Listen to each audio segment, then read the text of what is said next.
Hey guys, welcome to Neat Movie News. My name is Dean Thomas. His name is Dean. We like Dean. Dean.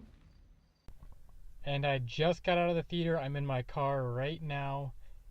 And what did I see? I saw the girl on the train. I saw her. I saw her from the train. She was with this man. Just for a I've been second. getting a lot of comparisons of 2014, I believe 2014, Gone Girl, directed by David Fincher, Ben Affleck, Rosamund Pike. And I gotta say, well, this movie is very similar in the terms of visually and aesthetically. It's very much got like an affluent kind of upper class feel to it. That's all very similar. And yes, it's a mystery thriller where someone's gone missing. So in that sense, yes, they have similarities. But overall, to me, this is a very different movie. Now you're following Emily Blunt's character Rachel, who's this more or less a raging alcoholic whose whole life has just fallen apart around her. Her husband left her for another woman. Now they have a child, and every day she rides back and forth to Manhattan on this train, and she sees this couple, which she seems to be the perfect couple. And then she sees something kind of happening with this woman that just kind of enrages her. And from there, that's where the story, really starts to take place. Because Emily Blunt, just drunk out of her mind, sees something in this tunnel. Something happens to her. And the thing is, she can't remember what's happening. She gets flashes here and there. But it's kind of what did happen. And then it turns out that the woman she had been seeing on the train for this past year or so has gone missing. And then it just kind of, does Emily Blunt get involved? What does she know? What doesn't she know? And she almost can't trust herself because what's happened throughout her life, and she can't trust herself as a drunk because she knows every time she blacks out, something goes wrong. At least that's what she thinks. So that's where the movie I found actually very interesting. Now, going into this movie, to be honest with you, I'd heard very poor reviews. I'd heard it's a really long and boring movie. I heard the performances were kind of over the top at times, and I heard a lot of not good things. So I kind of went into this movie still with an open mind, but lowered expectations. And I actually ended up liking this movie a good deal. Now, is it as good as a Gone Girl? No, I don't think so. But that doesn't mean it wasn't enjoyable. Now, yes, it's definitely a slow-moving movie. There's not a lot of action. It doesn't really ramp up at any point.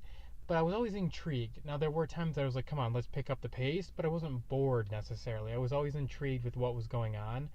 However, I did find some of the things quite predictable. There was a lot of the twists weren't executed as major twists. Like, the execution wasn't quite, I think, on par as what it could have been. It could have been these really shocking things, really, throwing you a curve here and there, but it didn't. It just kind of happened. And then a lot of those twists were also pretty predictable, so that wasn't the greatest. But as far as what the story was telling, I was very intrigued. I was very curious as to what was going on. And it was just a story that I was invested in. To be honest with you, and the reason I probably like this movie a lot is because I'm a sucker for a mystery movie where these sort of like put the pieces together. What's going on? I want to figure out what exactly happened. I love those kind of movies, which is why I was excited to see The Girl on the Train, and I'm glad for me it actually paid off quite well because I really did enjoy the movie, and I actually thought all the performances were pretty good. There's some very dark characters. There's not a single sane person in this movie. They all are. There's something wrong with all of them. They have some very psychotic personality traits, to be honest with you, at times. But then the story does actually kind of give you pieces that humanize them a little bit, or you understand a little bit of where they're coming from. And actually, I thought it was really nice to see Rebecca Ferguson in this movie because she was so great in Mission Impossible 5. And then she got all these movie deals, and obviously it takes a while to film them, so now she's starting to pop up again. And she was actually the character that when she was on screen, I was the most intrigued in and wanted more of, to kind of understand what she was going through.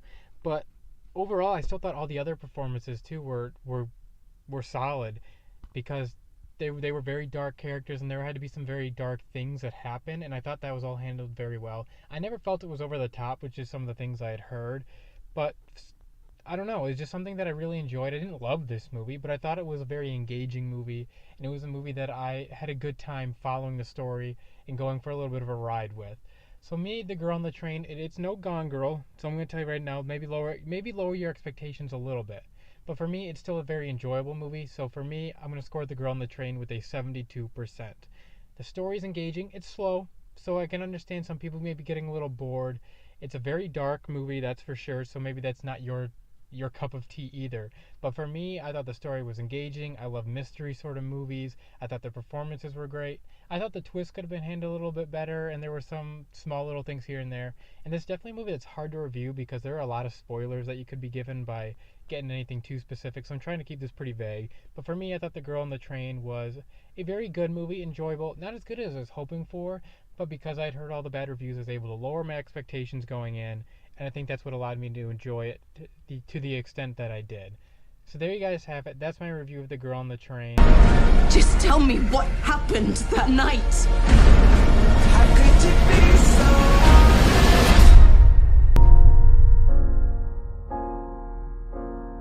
Make sure you're following me on Twitter at Neat Movie News for all the latest in the world of movies. Thank you guys so much for listening, and we'll see you back here next time.